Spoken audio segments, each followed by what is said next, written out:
It's the third Saturday in October. Tennessee, Alabama. Will the home team win yet again in this rivalry?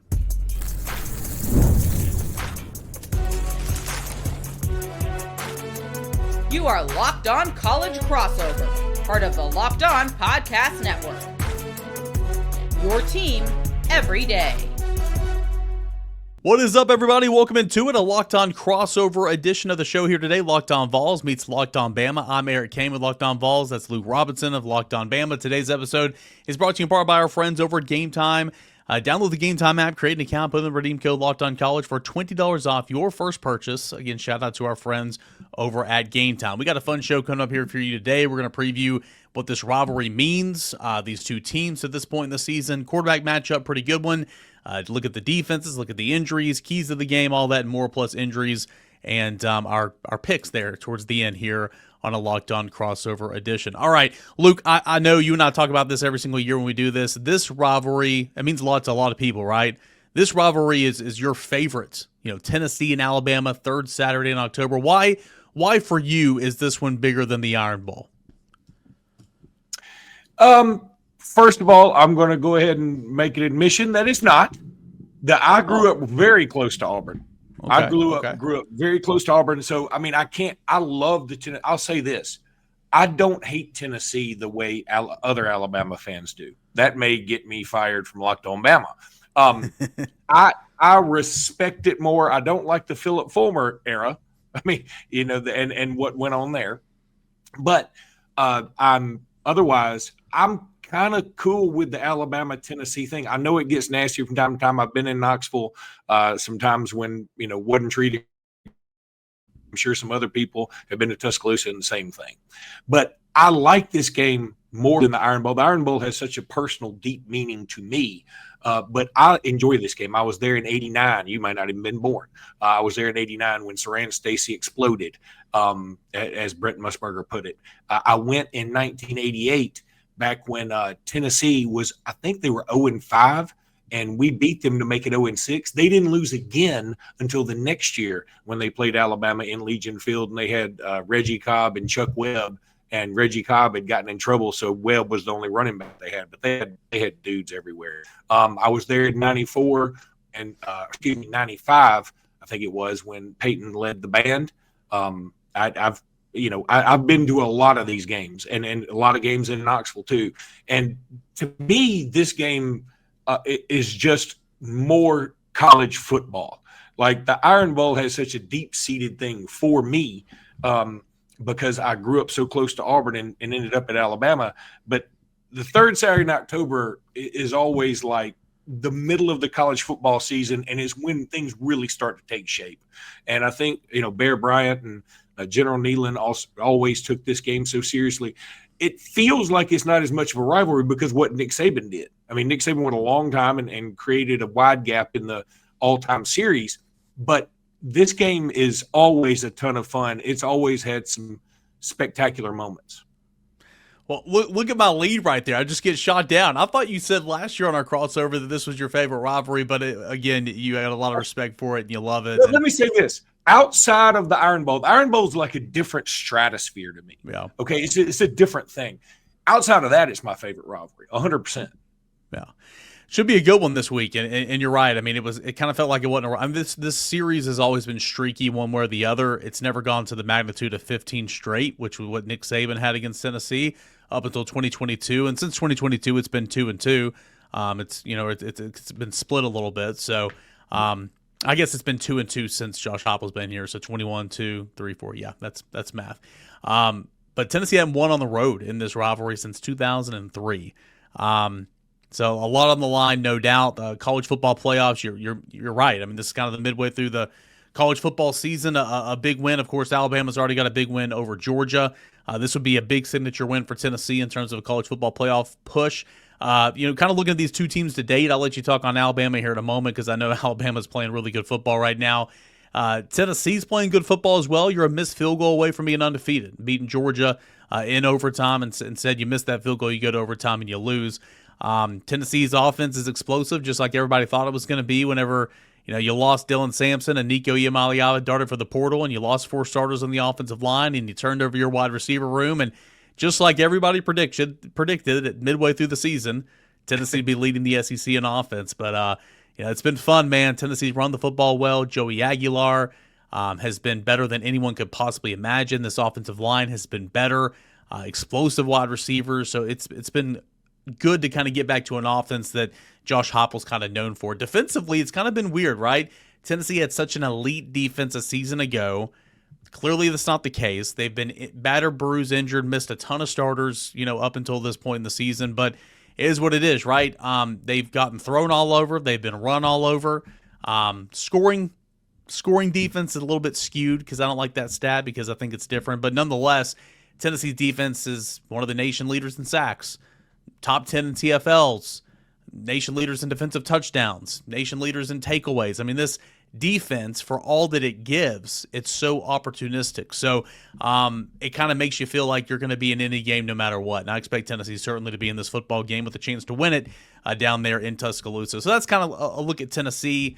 Maybe not the defense you'd expect at this point in the season, but a defense that creates takeaways, an offense that's explosive, and it's been a fun brand of football, no doubt. Alabama, everybody was writing the obituaries after the loss to Florida State. Since then, 3 straight SEC wins, and Alabama, pretty good football team, Luke. They're a lot of fun. I just went to the Missouri game, and you could tell those were 2 really good football teams. Now, the funny thing to me, once you started running down your description of Tennessee, I kept thinking, yeah, that sounds a lot like us. Who would have thought at this point in the season, Joey Aguilar and Ty Simpson, I think they're the best 2 quarterbacks in the league right now. I mean, certainly better than Garrett Nussmeier and Lenoris Sellers and DJ Lagway, who everybody thought were going to be the guys. And Mateer, who looked sharp at first, but of course with the hand injury and then the way he looked at Texas, I mean, Ty Simpson's leading some of these Heisman polls, and Joey Aguilar should at least be in the discussion. That they only are separated by 2 yards of passing through 6 games. I mean, they have the most yards passing. They're number 1 and number 2, and Aguilar has 2 more yards passing than does Ty Simpson. Ty Simpson has 2 more touchdowns and 4 fewer interceptions. But again, a lot of similarities. I think they both got a bunch of Frisbee catching dogs at wide receiver. They both have defenses that at times you kind of wonder, like, what are we doing? And then other times they make magic happen. I mean, Alabama specifically, it seems like every time we play somebody, Florida State, for instance, they scored on their first drive. Vanderbilt scored on their first drive. Missouri this past week scored on their first drive. And the first thing you want to do is say, Kane Womack, what's going on? And then the next thing you know, the defense is coming up with some huge stops late in the game, and they make some adjustments and things get fixed. They may give up some yards, but in the end, they've been helping Alabama a lot, and they've been getting better, and I think Tennessee is too. I want to dive down into the quarterback matchup. Again, like you said, who would have thought at this point in the season that Ty Simpson, Joey Aguilar would be the top 2 statistically bound quarterbacks in the Southeastern Conference. I don't think anybody predicted that, but they're playing some really good football. So let's dive into the quarterback matchup and then kind of poke holes in. I want to ask you about, what doesn't make sense about Alabama on the stat sheet. You can do the same. We'll continue on this Locked On crossover when we return. This is Locked On Vols and Locked On Bama. Stay tuned. The holidays are going to be here before you know it, which is super exciting. But getting your home ready for guests and celebrations can feel like a lot. The guest room can look at some new bedding. Wayfair has everything you need to get your home holiday ready, from Christmas trees to wreaths to bedding, cookware, and outdoor inflatables. It's your one-stop shop for every single room in the house. Wayfair makes it easy to personalize your home for the holidays with a huge selection for every style and budget. With a free, easy delivery, even on the big stuff, you can get everything you need without the hassle of huge delivery fees. I love how easy it is to find pieces that fits my style, my wife's style, and our budget. Most importantly, everything was in one place, and the checkout, it truly was a breeze over at Wayfair. Get organized, get refreshed, and get ready for the holidays by spending way less. Head on over to Wayfair.com right now to shop all things home. That is Wayfair, Wayfair.com. Wayfair, every style and every home. NFL season is here. Man, Sundays are so much fun. I'm just, perusing NFL Red Zone, checking out on my fantasy teams and all that, but also a little added motive for me on Sunday afternoons when I'm watching my fantasy team is, playing over there at FanDuel Sportsbook, where if you're a new customer right now, incredible offer. Put down $5. If it hits, you'll unlock $300 in bonus bets to use across the app. I like FanDuel because it allows me to bet in different ways that I like to. I like to build parlays, right? Individual player props, following the live lines during game, line betting options like I did on Monday Night Football last night. If you're the casual fan that loves diving into the stats, or just a guy that just likes watching football, FanDuel has a spot for you. So what are you waiting on? Check out FanDuel.com and download the FanDuel app today. FanDuel.com to download the FanDuel app today. It is free, safe, secure, easy to use, and it's where you can make every moment more. That offer, one more time, new customers, put down $5.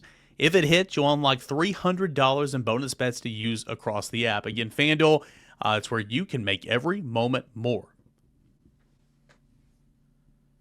Ty Simpson, Alabama starting quarterback, one time a big-time Tennessee target. He is from the state of Tennessee, and that was back when Jeremy Pruitt was getting ousted. I think Tennessee actually was in really good position to get Ty Simpson when Jeremy Pruitt was the head coach.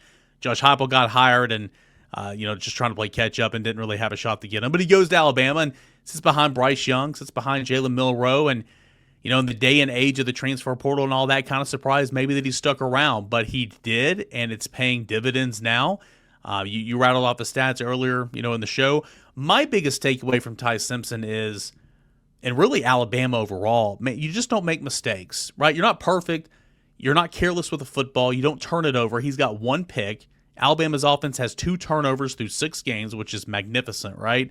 What makes Ty Simpson so effective and one of the leaders in the SEC right now? I think it's the experience. Like you said, he went the Mac Jones route. He hung around. He took his lumps. He even probably heard things last year. A lot of people equated Alabama's poor play against South Florida in that game in Tampa a couple years ago to Ty Simpson. And they forget that the guy who actually started the game was a lacrosse player from Notre Dame who's back at Notre Dame and who botched a hold that cost him the Texas A&M game, kind of, sort of. But I digress. Ty Simpson hung around. He listened to all the criticism, took his lumps, sat behind Jalen Milroe, even though people were like, hey, if you can't beat out Jalen Milroe, how in the world are you going to beat out Keelan Russell or Austin Mack? And he just did his thing and just waited. And, there were some rumblings and there are some reasons for me to believe Ty battled some self-confidence issues and some anxiety things. And then, but you know what? That's pretty normal. That's not a big deal. I mean, it's okay. And I think all he needed was a shot. And a lot of times that's what some of these kids need. And you need the shot at the right time, though. And had Ty been thrust into action last year, I'm not so sure he'd be having the same kind of year that he does this year. I think he needed some of this. And then he goes to Florida State. He doesn't do well. None of Florida State was his fault. None of it. But I even, in hindsight, very stupidly made the suggestion, maybe we need to change quarterbacks to create a spark because the rest of the team, maybe they weren't responding to Ty. Well, give Ty Simpson all the credit in the world because the next game, Alabama went out and played pretty much a perfect game, against bad competition in ULM, but they did what they needed to do to get back on track, and since then it's been Katie bar the door, and they have looked fantastic. People are responding to Ty, and meanwhile these NFL GMs are watching him throw passes he did on 4th and 8 against Missouri late in the ball game to Lots Brooks, and he just drops a dime in that kind of helps win the game for Alabama. So he's coming through in the clutch. He's only got 1 interception on the year. That was against Vanderbilt in just a kind of a wonky play call. And I think the experience is what's helping him more than anything. It also helps when you got 3 guys who will probably be playing on Sundays at wide receiver, and Jeremy Bernard, who's fantastic, Ryan Williams, who is 18 years old now, I hear, and he's always forever 17. Yeah, Ty Simpson's looked really good. For Joey Aguilar, I mean, it's gosh, man, what a story he is. And Ty Simpson's a good story, but Joey Aguilar, one of the best stories in college football, in my opinion, right? I mean, he was a walk-on in junior college like 5 years ago, and went to a couple different JUCOs, and then went to the Sun Belt with Appalachian State, and was not the starter his first game, but it took about halfway through the first quarter with an injury, he went in and never looked back, right? And he's got one of the longest active streaks in FBS. It's like, 23 games or whatever it is of, 200, passing yards or more. He's the active leader in yards per game, yards of total offense, and all college football. But he was a gunslinger, and he did a lot of good at Appalachian State. And then, getting that extra year, wanted to go back home to the state of California, being closer to home, trying Power 4, and he was said to be UCLA's guy. Well, Nico enters the portal. Nico's going home as well, goes to UCLA. He needs a spot. He comes to Tennessee, the first trade in college football history, essentially. Yeah.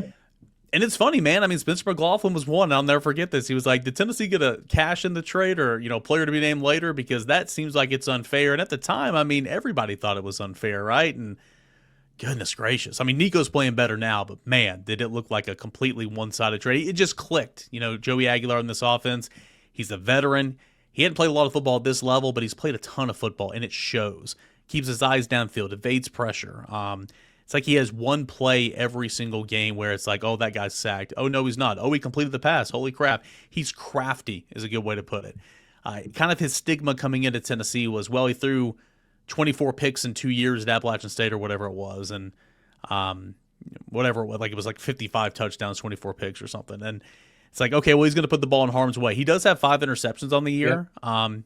And your audience may think that I'm the biggest homer ever. You could honestly nitpick. I think 4 of those weren't even his fault. One time a receiver slips, throws it right to the defender, right where he would be. 2 of those interceptions were off the hands of his receivers. Maybe 2 interceptions. One time he threw into double coverage, but it was kind of like an arm punt. And then, last week he threw one football where you're like, what the hell are you doing? But he has not put the football in harm's way at all. He's been smart. He's been accurate with the football. He throws the deep ball very well. He's been awesome, and it's been really, really cool to see. I want to ask you about the run game for Alabama real quick. Jam Miller, obviously very questionable for this football game. Concussion last week. Missed the first 3 weeks of the season.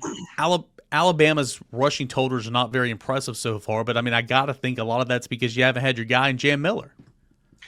That's definitely true to a degree. I also just think this is a passing team. Look, when you use your weapons, everybody loves to talk about, you got to play defense and you got to run the football. Well, you always do really need to play defense.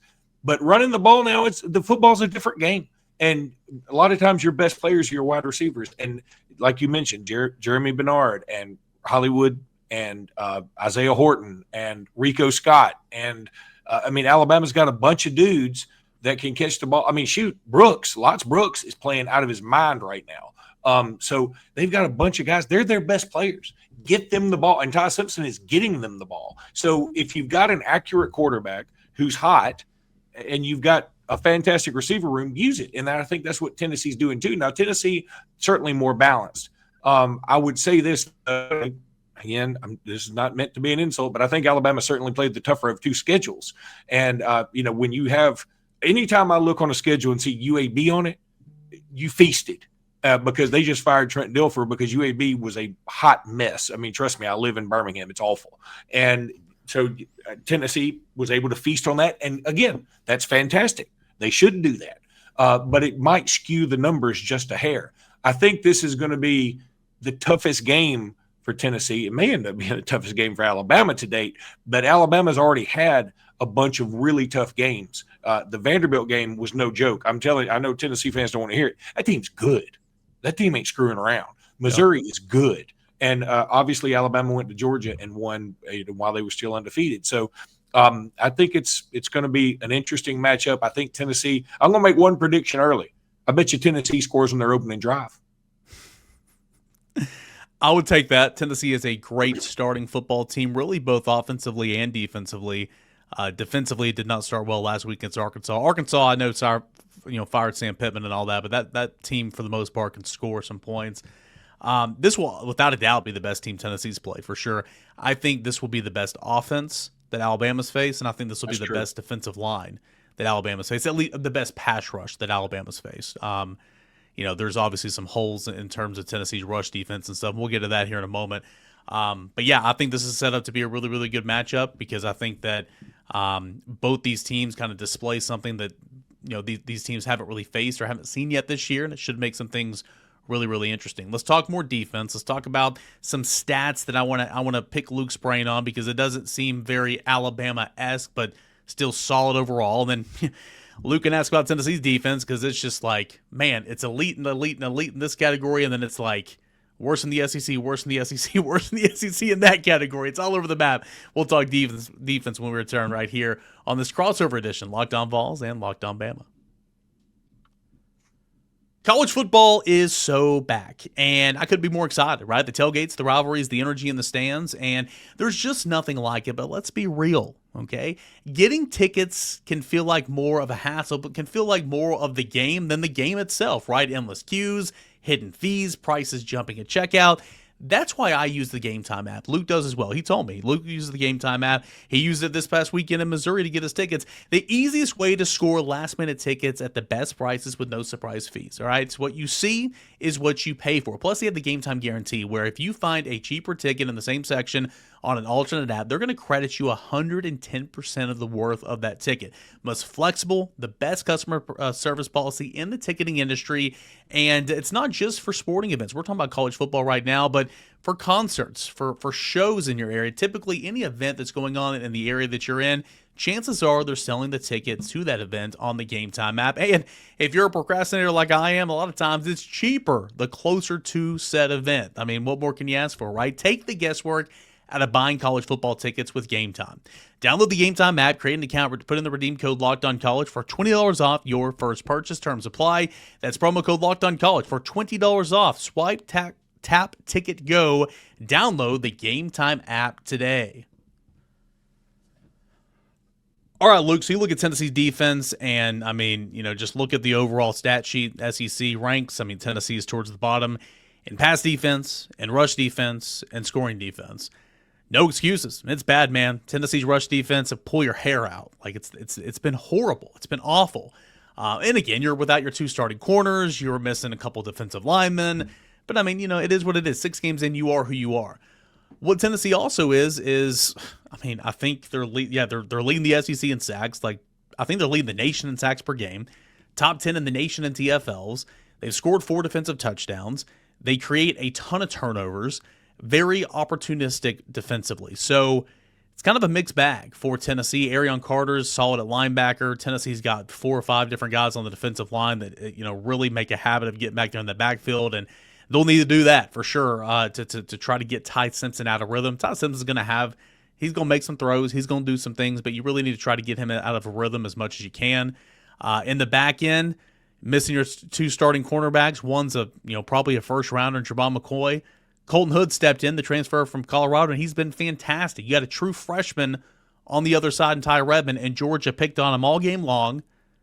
I expect Alabama to do the same thing, but also I think he's kind of held his own. I think he's done a pretty good job overall this season. Middle of the field, not good. Linebacker and pass coverage, safety, zone coverage, not good for Tennessee, but they're going to give up a lot, but, so far they're pretty good for a takeaway or 2 per game and giving the football back to the offense, and Tennessee's going to have to do that. Let me ask you this. I understand Nick Saban's not coaching football anymore, okay? Still, I look at Alabama's defense, not very good against the defending the run, and only 9 sacks so far this season. How would you – but again, the scoring defense is good. They're great against the pass. Overall, the numbers are good, but rush defense and not getting to the quarterback, what do you attribute that to? I think Alabama doesn't have a superstar along the defensive line like they've had in the peak Saban era. They've got some good players. True freshman named London Simmons playing great, but he's a true freshman. And he's playing great relative to being a true freshman. Tim Keenan, been injured, but he's back, and he's playing well, but he's not really a sack guy. LT Overton is coming on, though. He had a sack and a half this past week. He's looking better and better. He's starting to figure it out. Keon Keeley, who was a 5-star recruit several years ago, it seems like decades ago, Alabama fans were so excited about him. And it just hadn't come together. I mean, he switched positions. He's gone from really playing without his hands in the dirt to playing with his hands in the dirt. And it takes a while to learn, but he had a half a sack this past weekend, and I felt like that was my son out there getting the sack, because Jimmy and I have hyped him up for so long. And I was like, thank goodness. And I'm just glad it's coming together for him. It's also been an opportunity via some injuries for him to get out there more. But, you got Kelby Collins, who transferred from Florida. He got banged up in this Missouri game. I assume he's going to be fine. In fact, I think he went back in the game, but he was banged up for a minute. And he's playing okay. He's coming along a little bit more. But again, you don't have a Ryan Anderson or, somebody like that just used to come off the edge, or Rashaan Evans that just, man, you better get that ball out of your hands quick. Alabama doesn't have a great pass rush right now. I think it's getting better, though. And Justin Jefferson is playing fantastic, a little undersized guy, number 10, but he always makes big tackles. He was Defensive Player of the Week a couple of weeks ago against Vanderbilt. And this team's getting better. And I think also you're about to see some more true freshmen start playing. Dejon Lee, who made the interception to end the game against Missouri, he's going to get even more playing time. They talked about him today. Look, he's a true freshman. It takes a minute, but he's about to supplant a guy who's a senior who a lot of people were fired up about that isn't quite playing up to par, I would say. But I think we're going to see more and more of that. Some of these true freshmen get in there and get their opportunities. But in terms of, I just think this defense is going to give up some big plays. It gave up a big run to Missouri's backup running back. It did a great job, though, against Ahmad Hardy, who is incredible. This guy is super. And even though he broke a ton of tackles, did some good stuff, he only had 54 yards. And so I got to give the defense their flowers, even though it felt like after the game I was like, I bet Ahmad Hardy had 90 yards. He only had 54. I mean, I was shocked. And so I think this defense is doing just enough. And when you've got an offense that's as powerful as Alabama's is, especially through the air, they can help make up for some deficiencies you have in the defense. No doubt. I got one more question I want to ask you, and then you can hit me with any questions about Tennessee. I'll be happy to answer them before we get into our picks. I do want to make mention, obviously, for Alabama, for Tennessee fans, safety play. Bray Hubbard leading the conference with 3 picks. He's been really, really good.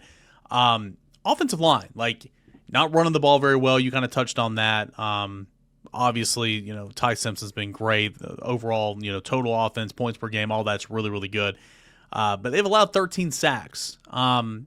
How's it? I mean, Brailsford, the center, one of the best centers in the league. Of course, you got Proctor, who's also, running back or whatever, in the jumbo set. Wild Rhino, yeah. Yeah. How do they use him, by the way, in that, and also just the offensive line in general? How would you assess the offensive line? Offensive line's been mostly good. Again, another situation there. Wilkin Formby not played fantastic. He gave up a couple of sacks this past weekend in Missouri. And Mike Carroll, who is one of the top offensive linemen in this signing class, he has begun to take more and more snaps, and I think he'll get even more against Tennessee. Again, it's a true freshman, but Mike Carroll's a dude. He played at IMG Academy. So, he's played against some pretty good players, even just in practice. But I think the offensive line has been okay. I think Ty Simpson helps make them look a little better from time to time because he gets the ball out usually pretty quickly, and he is also a pretty good scrambler. So I think he's helped make the offensive line look a little better. And also, whenever you're not a super running team, a lot of people tend to blame it on your offensive line, like they just can't run block. I don't know. I feel like part of that is we don't have a dynamic running back either. I love Jam Miller, love him, and I hope he gets to play in this game. I doubt he does, but he is sort of the heart and soul of this team. But he's the kind of guy that's going to make the play like he did against Georgia, where he catches the last pass of the game to end it, and then he has the sense to slide down and let the clock keep going. He's not Najee Harris. He's not Derrick Henry. He's not TJ Yeldon or Trent Richardson or Mark Ingram. He's not any of those guys. But he's a really good player, and he does a fantastic job picking up the blitz. That's what scares me about this weekend. Daniel Hill got a lot more minutes because I think we needed a big back in there and somebody that can pick up the blitz. But Daniel Hill doesn't have near the experience that Jam Miller does. And so I think Tennessee's going to get the next this weekend. Yeah, no Jam Miller, Kevin Riley, Richard Young, Daniel Hill, who's the 245-pound back that you just referenced there. A heavy dose of those guys. Anything you want to ask Tennessee-wise before we get into our picks about the Volunteers and, ahead of this matchup? Well, I sat here and I talked about Alabama's receiver room, and I'll tell you something. I wouldn't trade it with anybody. I'm sure Tennessee fans feel the same way. Their room's pretty good. But I would feel even better if I were a Tennessee fan because I just looked up the stats in terms of SEC leading receivers. Tennessee's got 3 guys on it before you get to the first Alabama guy, which is so weird because we just mentioned that Ty Simpson only has 2 fewer yards total through the same number of games as Joey Aguilar. So what it sounds like is Tennessee's got 3 guys they target. Now, they're all super. Frisbee catching dogs, they're big deals. But I think Alabama has, spreads it around a little bit more. Pick your poison. But which of those 3 receivers do you think is the best on the team? Man, it's a really good question, and you're exactly right. Tennessee only plays 3 receivers. They only have 7 scholarship receivers. 2 of their backup receivers are hurt right now, so they're very limited down. The other guys who are on scholarship are both slot receivers. So, Tennessee, again, there's not a lot of numbers there at wide receiver, but they only play the 3, and that's why the numbers are what they are. Chris Brazzell, man, another great story, right? I mean, you remember Chris Brazzell last year. They moved him in the slot there on that touchdown back corner or back at the end zone. Great throw by Nico. I mean, that was the game when he touchdown to beat Alabama. That was his biggest play. He was a big transfer portal get ahead of last season. He just never really materialized for the most part in terms of consistency. He outdid all of his numbers in the first 4 games of this year. He's been phenomenal. I'll tell you what, Arkansas did a great job. They were like, hey, Chris Brazzell's not going to beat us. He was targeted 4 times, had 1 reception for 5 yards. They did a great job with him, but that opened the door for Braylon Staley in the slot over the middle, who's a dynamic guy and a really tough guy. Mike Matthews, former 5-star. They'll find different ways to get him the football. They gave it to him on an end around last week. He's got a lot of speed, top-end speed. So, I think Brazzell's the best of the bunch. He's having the best season of the bunch, but all 3 of those guys can kind of hurt you in different ways. And so it'll be kind of exciting to see how Joey Aguilar goes about this challenge with that Alabama secondary. All right, time of this recording, things can always change, but this is a Tuesday show, so at the time of this recording, we have Alabama as 9.5-point favorites. That line's been hopping around depending on where you look, right? But that's over at our friends over at FanDuel Sportsbook. The total is at 58.5.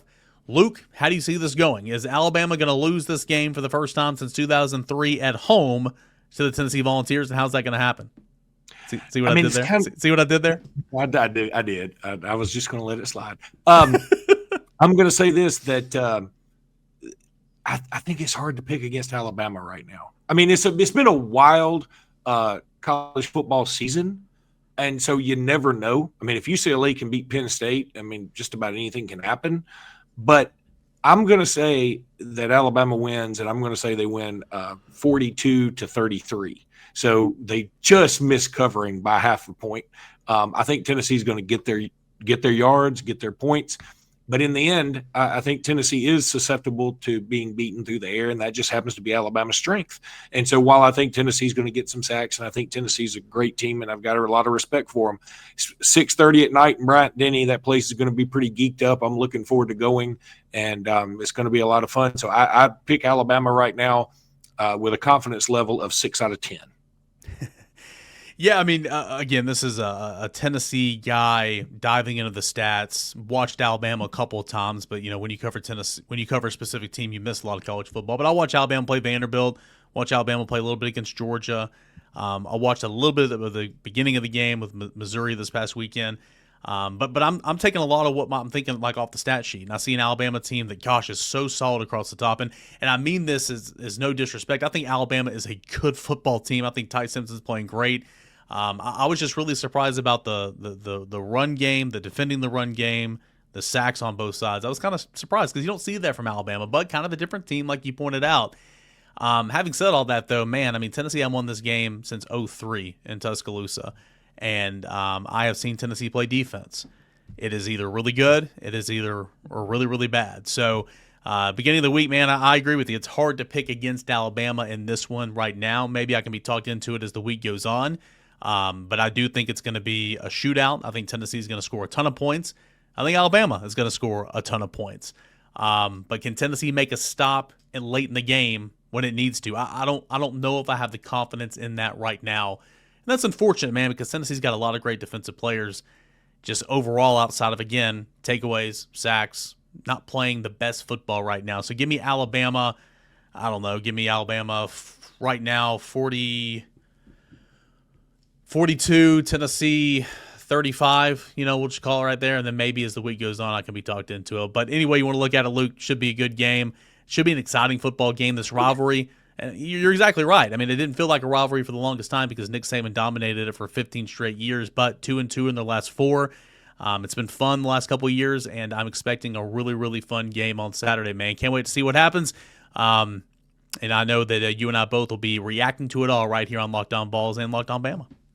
Can't wait. Dying to get for Saturday to get here. It's just going to be a ton of fun, and hope a lot of Tennessee fans come down and enjoy themselves.